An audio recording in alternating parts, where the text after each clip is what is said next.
তো বন্ধুরা, 2রা নভেম্বর সেই দিনটি চিরদিনের মতো ভারতীয় ক্রীড়া ইতিহাসে সোনালী অধ্যায়ে লেখা হয়ে গেল, যখন মুম্বাইয়ের DY প্যাটেল স্টেডিয়ামে ভারতের মেয়েরা এমন কিছু করে দেখালেন যার জন্য কোটি কোটি ভারতীয় বছরের পর বছর অপেক্ষা করছিলেন। ভারত দক্ষিণ আফ্রিকাকে 52 রানে হারিয়ে প্রথমবারের মতো ICC মহিলা বিশ্বকাপ 2025-এর চ্যাম্পিয়ন হওয়ার গৌরব অর্জন করল।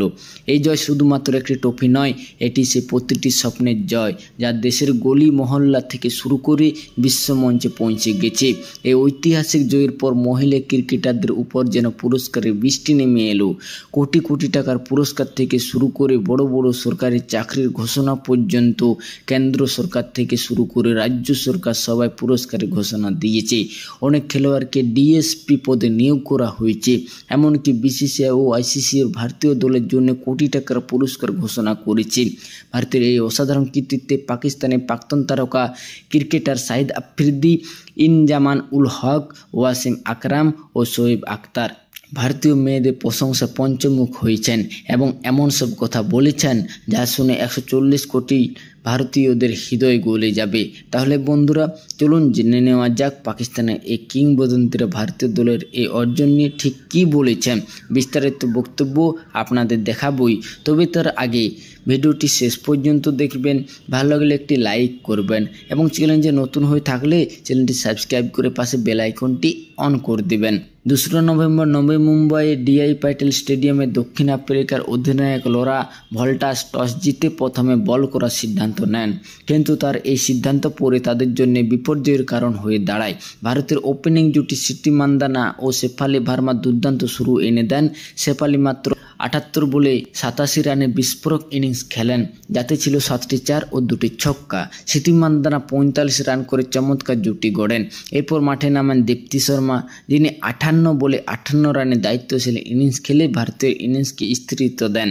জেমিমা রড্রিগস করেন 24, হরমনপ্রীত কৌর 20 ও রিচা ঘোষ 34 রান করে শেষ দিকে দলের স্কোরকে 50 ওভারে 298 পৌঁছে দেন। এরপর শুরু হয় ভারতের জয়ের অধ্যায় বল হাতে। দক্ষিণ আফ্রিকার অধিনায়ক লরা ভল্টাস 101 রানের দুর্দান্ত ইনিংস খেলে ম্যাচে কিছুটা রোমাঞ্চর ফিরিয়ে আনেন, কিন্তু যখন শেফালি ভার্মা ও দীপ্তি শর্মা বোলিংয়ে আসেন তখন থেকে খেলার মোড় পুরোপুরি ভারতের দিকে ঘুরে যায়। শেফালি 7 ওভারে 36 রান দিয়ে 2টি উইকেট নেন, আর দীপ্তি শর্মা যেন জাদু দেখান, 9 ওভারে 5টি উইকেট ঝুলিতে তোলেন। অমনজোত কৌর, রাধা যাদব ও শ্রীচরণী স্পিন আক্রমণে দক্ষিণ আফ্রিকার মিডল অর্ডার পুরোপুরি ভেঙে পড়ে। 46তম ওভারে দক্ষিণ আফ্রিকা 246 রানে অল আউট হয়ে যায় এবং ভারত 52 রানের ঐতিহাসিক জয় ছিনিয়ে নেয়। ম্যাচ শেষে ভারতীয় খেলোয়াড়দের চোখে ছিল আনন্দ ঝরা অশ্রু। শেফালি ভার্মা পান ম্যাচ সেরার পুরস্কার, আর স্মৃতি মান্দানা হন টুর্নামেন্ট সেরা। এই জয় কেবল একটি কাপের জয় নয়, এটি ভারতীয় মহিলা ক্রিকেটের আত্মবিশ্বাস, সংগ্রাম ও নতুন যুগের সূচনা। ভারতের এই ঐতিহাসিক সাফল্যের পর পুরো বিশ্ব ভারতীয় নারী ক্রিকেটারদের প্রশংসায় ভরিয়ে দেয়। দেশ জুড়ে থেকে শুরু করে ICC পর্যন্ত সকলেই তাদের সম্মানিত করে। এমনকি পাকিস্তানের প্রাক্তন ক্রিকেটাররা ভারতের মেয়েদের এই কীর্তিতে প্রশংসা করতে পিছিয়ে থাকেননি। শোয়েব আখতার ভারতের এই ঐতিহাসিক জয়ে গভীর আনন্দ প্রকাশ করে বলেন, ভারতের মহিলা দল যে আবেগ, ফিটনেস ও আত্মবিশ্বাস নিয়ে বিশ্বকাপ জিতেছে তা সত্যি প্রশংসনীয়। আমি ম্যাচটি দেখেছি। হরমনপ্রীতের নেতৃত্ব, শেফালি ভার্মার আক্রমণাত্মক ব্যাটিং আর দীপ্তি শর্মা জাদুকরী বোলিং আমাকে সত্যি অবাক করেছে। এই জয় কেবল খেলাধুলোর জয় নয়, এটি নারী শক্তির প্রতীক। তিনি আরও বলেন, ভারত সরকার ও BCCI 51 কোটি টাকার পুরস্কার ঘোষণা করেছে, যা এক বিপ্লবী সিদ্ধান্ত। এমন সিদ্ধান্ত শুধু খেলা নয়, পুরো সমাজে সে চিন্তাধারায় বদলে দেয়। ভারত প্রমাণ করেছে যে তারা তাদের কন্যাদের নিয়ে গর্ব করে। এই সম্মান শুধুমাত্র অর্থের নয়, এটি মর্যাদার প্রতীক। আখতার পাকিস্তান ক্রিকেট বোর্ডকেও আক্রমণ করে বলেন, আমাদের দেশে যদি কোনো মহিলা খেলোয়াড় সামান্য ভুলও করে সঙ্গে সঙ্গে সমালোচনা শুরু হয়, কিন্তু ভারতে তার উৎসাহিত করা হয়। পাকিস্তান ক্রিকেট বোর্ডের উচিত ভারতের কাছ থেকে শেখা কিভাবে প্রতিভাকে চিহ্নিত করে তাকে এগিয়ে নেওয়া যায়। আমি চাই আমাদের দেশেও মেয়েরা এমন সমর্থক পাক। শেষে তিনি বলেন, ভারতের মেয়েরা এখন শুধু ক্রিকেট খেলছে না, তারা ইতিহাস লিখছে। তাদের সালাম।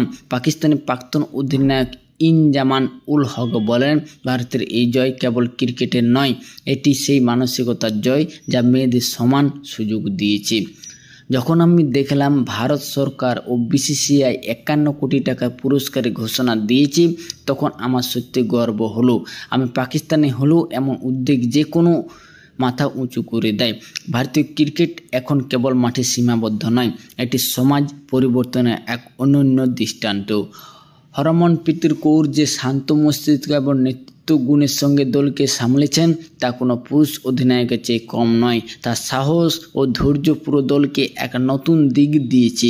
ইনজামান উল হক পাকিস্তান ক্রিকেট বোর্ডকে কঠোরভাবে সমালোচনা করে বলেন, আমাদের দেশের মেয়েরা প্রতিভাবান, কিন্তু তাদের না সেই সুযোগ দেওয়া হয়, না সেই সম্মান। যদি পাকিস্তান ক্রিকেট বোর্ড ভারতীয় মডেল অনুসরণ করে তাহলে আমাদের দলও অনেক দূর যেতে পারে। ভারত সরকার ও বোর্ড দুজনে প্রমাণ করে দিয়েছে সুযোগ ও সমর্থন পেলে মেয়েরা বিশ্ব চ্যাম্পিয়ন হতে পারে। তিনি আরও বলেন, আজ পাকিস্তানি মেয়েরা যদি টেলিভিশনে ভারতের এই জয় দেখছে তাহলে তারা অনুপ্রাণিত হবে। ভারত পুরো উপমহাদেশের মেয়েদের সম্মান বৃদ্ধি করেছে। অন্যদিকে সুইংয়ে সুলতান ওয়াসিম আকরাম ভারতীয় দলকে প্রশংসা করে বলেছেন, ভারতীয় মহিলা দলের এই জয় ক্রিকেটের সংজ্ঞা বদলে দিয়েছে। এটি শুধু একটি ফাইনাল ম্যাচ ছিল না, বরং একটি বার্তা। পরিশ্রম, শৃঙ্খলা ও আত্মবিশ্বাস থাকলে কোনো উচ্চতা অসম্ভব নয়। তিনি বিসিসিআই ও ভারত সরকারের 51 কোটি টাকার পুরস্কার ঘোষণার বিষয়ে বলেন, এই 51 কোটি শুধু পুরস্কার নয়, এটি সম্মান ও মর্যাদার প্রতীক।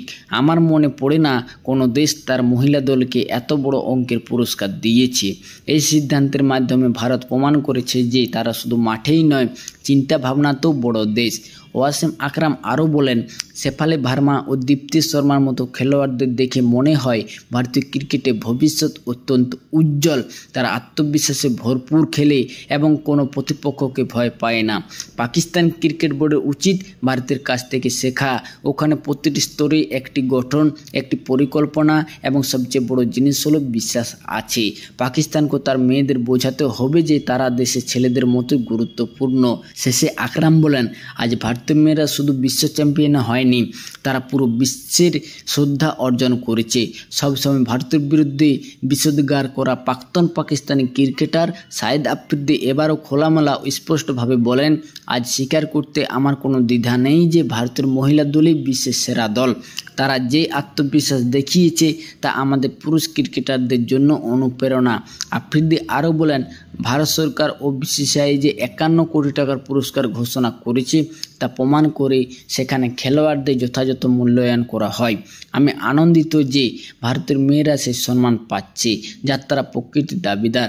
আফ্রিদি তার দেশের পরিস্থিতি নিয়ে হতাশা প্রকাশ করে বলেন, দুর্ভাগ্যবশত পাকিস্তানে এখনও মহিলা ক্রিকেট সে মর্যাদা পায়নি। এখানে কোনো মেয়ে ক্রিকেট খেলতে চাইলে তাকে সমাজের দৃষ্টিভঙ্গির বিরুদ্ধেও লড়তে হয়। আমাদের শেখা উচিত ভারত কীভাবে পরিবর্তন এনেছে। তিনি ভারতীয় খেলোয়াড়দের প্রশংসা করে বলেন, হরমনপ্রীতের নেতৃত্ব, শেফালির ইনিংস ও দীপ্তির বোলিং আমাকে গভীরভাবে প্রভাবিত করেছে। আমি আন্তরিকভাবে বলছি, এই জয় ভারতের প্রাপ্য ছিল।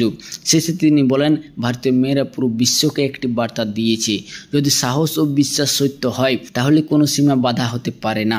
আমি তাদের সালাম জানাই। শেফালি ভার্মাকে হরিয়ানা রাজ্যের মহিলা কমিশনের ব্র্যান্ড অ্যাম্বাসাডর হিসেবে নিয়োগ করা হয়েছে এবং বিশ্বকাপ ফাইনালে তার অসাধারণ পারফরমেন্সের জন্য তাকে প্লেয়ার অব দ্য ম্যাচ পুরস্কার দেওয়া হয়েছে। তাকে হরিয়ানার মহিলা ক্ষমতায়ন সচেতনা অভিযানগুলোর মাধ্যমে রাজ্যের মেয়েদের অনুপ্রাণিত করার দায়িত্ব দেওয়া হয়েছে। অন্যদিকে ফাইনালে দক্ষিণ আফ্রিকার অধিনায়কের দারুণ ক্যাচ ধরে ম্যাচের মোড় ঘুরিয়ে দেওয়া অমনজোত ও কৌরকে পাঞ্জাব সরকার 1,50,00,000 টাকার নগদ পুরস্কার দিয়েছে। পাশাপাশি পাঞ্জাব ক্রিকেট অ্যাসোসিয়েশন থেকেও তাকে 11 লক্ষ টাকার পুরস্কার দেওয়া হয়েছে। ভারতীয় দলের অধিনায়ক হরমনপ্রীত কৌর পেয়েছেন বিসিসিআইয়ের পক্ষ থেকে 51 কোটি টাকার নগদ পুরস্কার, পাঞ্জাব ক্রিকেট অ্যাসোসিয়েশনের 11 লক্ষ টাকার পুরস্কার এবং ওম্যাক্স লিমিটেড সঙ্গে একটি বড় ব্যান্ড চুক্তি। তো বন্ধুরা, আপনাদের যে প্রিয় মহিলা ক্রিকেটার কে নিচে কমেন্টে লিখে জানান এবং এমন উত্তেজনাপূর্ণ ক্রিকেট আপডেটের জন্য চ্যানেলটি লাইক, শেয়ার ও সাবস্ক্রাইব করতে ভুলবেন না। জয় হিন্দ।